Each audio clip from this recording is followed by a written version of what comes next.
ആരംഭിക്കുകയാണ്. 99 കഴിഞ്ഞിട്ട് 1200 ആണ്ട് എന്നുള്ളൊരു വർഷത്തിന്റെ തുടക്കമായിട്ടുള്ള വിഷുഫലത്തിന് ഇപ്രാവശ്യം ഒരു പ്രാധാന്യം കൂടി. അപ്പൊ ആ വിഷുഫലം നമ്മള് 3:22 സംക്രമം വരും. കുംഭരാശിയിലാണ് സൂര്യൻ സംക്രമിക്കുന്നതായിട്ടുള്ള സമയം വരിക. പുലർച്ചയ്ക്ക് 3:22 സംക്രമം വരുന്നത്. അപ്പൊ ആ സമയത്ത് കുംഭലഗ്നത്തിലാണ് നമ്മൾ സൂര്യന്റെ സംക്രമം വരിക.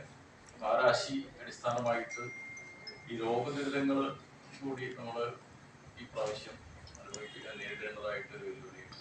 രോഗങ്ങൾ 16-ാം ഭാവം ചന്ദ്രസ്ഥിതിക്ക് ആയതുകൊണ്ട് ഈ ജല സംബന്ധമായിട്ടുള്ളതായ ഈ വെള്ളത്തിൽ നിന്നുണ്ടാകുന്നതായ വൈറസുകൾ അങ്ങനെയുള്ളതായ ചില അസുഖങ്ങൾക്കൊക്കെ കുറിച്ച് ഗൗരവം പ്രത്യേകിച്ചിട്ട് പറയപ്പെടേണ്ടതായിട്ടുണ്ട്.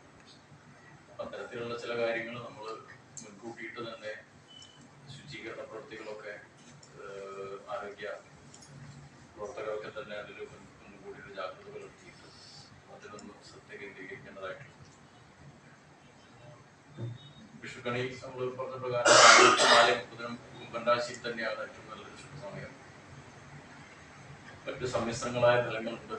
എന്നാലും കുറച്ചൊരു ദോഷങ്ങളൊക്കെ വടക്ക് കിഴക്കൻ മേഖലയിലൊക്കെ പറഞ്ഞ പ്രകാരമുള്ള ദുരിതങ്ങളൊക്കെ ഉള്ളതുകൊണ്ട് കഴിഞ്ഞ പ്രാവശ്യത്തെ പോലൊക്കെ തന്നെ ഓരോ അനർത്ഥങ്ങൾ മുൻകൂട്ടി നമുക്ക് കാണിച്ചു തരുമ്പോൾ അതിനനുസരിച്ച് മുൻകരുതലുകൾ സർക്കാരിന്റെ ഭാഗത്തു നിന്നുണ്ടാവണമെന്ന് കൂടി നമ്മൾ പറയാം.